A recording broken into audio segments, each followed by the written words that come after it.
Olá, voltei depois de um tempão, mas eu jurei que eu não ia mais falar essa frase depois de um tempão, porque sempre é depois de um tempão, então, tipo, pra que ficar falando isso? Mas voltei me sentindo assim mega inteligente pra falar de um livro fantástico que eu demorei muito tempo pra ler. Demorei em razão de vários motivos, tá?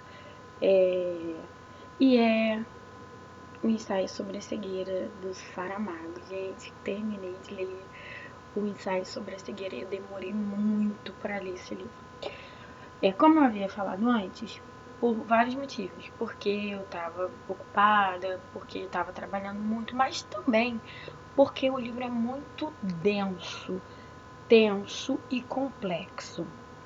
Eu achei um livro bastante difícil de ler, só que depois eu fiquei me achando assim mega inteligente por ter terminado de ler. Assim, eu gostei bastante, eu fiz bastantes observações aqui, que tem os post-itzinhos lá coloridos que dão pra perceber. Então, assim, do que o livro fala exatamente? Eu vou tentar falar rápido porque tem muita coisa pra falar e eu tô com um projeto aí de não falar mais do que 10 minutos, pra não ficar chato também, né, pra quem fica vendo. Então, o José Saramago, mestre na arte da narrativa, só posso dizer, não tenho nada menos do que um adjetivo, nem sei se esse alcança tudo que o Saramago representa, e olha que esse foi o primeiro livro dele que eu li. Eu tenho outros, mas agora eu tô com vontade de ler Intermitências da Morte. Esse livro é fantástico. Por quê? Do que ele fala? É, Volto a dizer aqui, ele é fantástico, reformulando o pensamento, ele é fantástico não somente pelo que ele conta, mas também da maneira que ele conta, que só poderia ser contado por um mestre, como o Saramago é. Do que eu tô falando? A maneira que ele escreveu, o modo como ele construiu essa narrativa, não é somente o enredo da narrativa, mas a maneira de escrever. Eu acho que assim, outro autor que fosse escrever isso sobre o mesmo assunto, com o mesmo tema, com os mesmos personagens, não iria fazer tão maravilhosamente bem como o Saramago fez. Bem, do que o livro trata afinal? Então, a sociedade é acometida por uma cegueira branca. Como que isso acontece? Começa com o primeiro cego, e isso também é fantástico, quando ele diz o primeiro cego, o que cegou no, no semáforo, no sinal de trânsito, né? Que ele estava esperando, ele parou para esperar o sinal abrir e de repente ele se deu conta de que ele não enxergava mais, de que ele via tudo branco.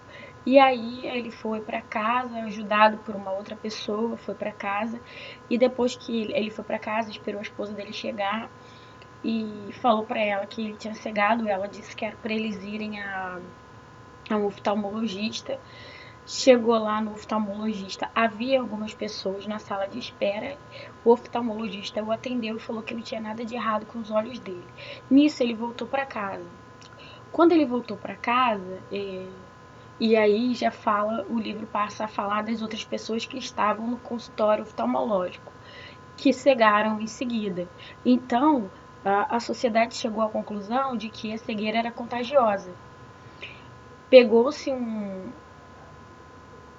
automóvel, né, uma ambulância, sei lá o que, do governo e foi à casa dos primeiros cegos e os levou para um manicômio que havia sido desatualizado, mas era um lugar grande, que o governo queria era evitar uma epidemia. Ali foram colocadas as primeiras pessoas que tiveram contato com esse primeiro cego. O interessante, gente, é que os personagens do Saramago não têm nome, eles têm adjetivos. Então, tipo, esse aqui foi o primeiro a cegar. Esse daqui é a mulher do primeiro cego. Esse daqui é o médico. A mulher do médico. Inclusive, a mulher do médico não fica cega. E isso não tem uma explicação para ela não ficar cega. Dentro desse manicômio, vão chegar outros cegos, acometidos pela cegueira, já que ela era contagiosa. Só que ninguém sabe de onde vem, por que vem. E isso também não é explicado no livro, porque é uma relação de ficção. É como se o Saramago tivesse nos dizendo, né, que estamos numa sociedade que nós temos olhos, mas nós não vemos. Porque o que acontece em seguida nessa narrativa é uma coisa assim fenomenal, cara. Porque ele coloca. Depois ficam 300 pessoas, eu não me lembro bem, dentro desse manicômio que não cabia, sei lá, 200. Ficou com uma superlotação e foi dividido em camaratas, como se fossem enfermarias, coloquemos assim, ou quartos. E em uma dessas camaratas que encheu, havia cegos que tinham um caráter duvidoso. E lá nessa camarata, para ajudar, tinha uma arma. Então esses cegos começaram a colocar os outros como se eles fossem subordinados, a governar ali dentro do manicômio, a falar para as outras pessoas que eles tinham uma obediência com os primeiros cegos. E o que fazia com aqueles cegos? E o que fazia os outros cegos obedecê-los? Porque eles dispunham de uma arma e o governo e o exército que tomava conta dos cegos que ali estavam davam comida algumas vezes por dia. E como eles tinham uma arma, eles pegavam comida e submetiam os outros cegos à vontade deles em razão pela violência, né? O que fatalmente é o que acontece na nossa sociedade. Então, assim, ali no manicômio acontecem as maiores atrocidades a que o ser humano pode ser submetido. Eles não têm mais higiene, eles não têm mais comida, eles não têm mais dignidade. Eles não têm mais nada. Acontecem violências sexuais, acontece de corpos de pessoas que morreram ficarem expostos ao ar livre, assim, porque não tem como ser enterrados, ou porque simplesmente os cegos não querem enterrar porque eles acham que não é problema deles. E eles vivem, os cegos ficam ali confinados nesse manicômio por um tempo. Aí depois eles descobrem que acontecem coisas horrorosas ali dentro. Eles descobrem que o grupamento do exército designado para tomar conta deles também cega. Então eles estão abandonados ali dentro. Eles ficam sem comida por vários dias e eles percebem que eles têm que sair. Dentro disso tudo, no primeiro grupo de cegos, né, que era o grupo do cego que cegou no semáforo, que foi a oftalmo e o médico, a mulher do médico, a rapariga, porque é impressionante como ele consegue construir a narrativa sem dar nomes aos personagens. A pontuação também é uma coisa assim que precisa ser comentada. Não existem nomes, as pessoas só têm características, não existem as marcas do discurso direto, não tem discurso indireto. Aí tem vezes que não tem nem ponto, tem uma vírgula, e para você entender que outra pessoa começa a falar é porque depois da vírgula tem a letra maiúscula, e isso é muito interessante, mas mesmo assim você não se perde, você consegue saber exatamente quem está falando, mesmo que eles não tenham nome. Nem o cachorro que aparece no final, assim, no meado do livro, que é o cão das lágrimas, que assim o Saramago caracteriza, porque ele viu a mulher do médico chorando e foi para lá para poder acalentá-la, né? Também não tem nome, mas ele tem mais coração que os outros cegos.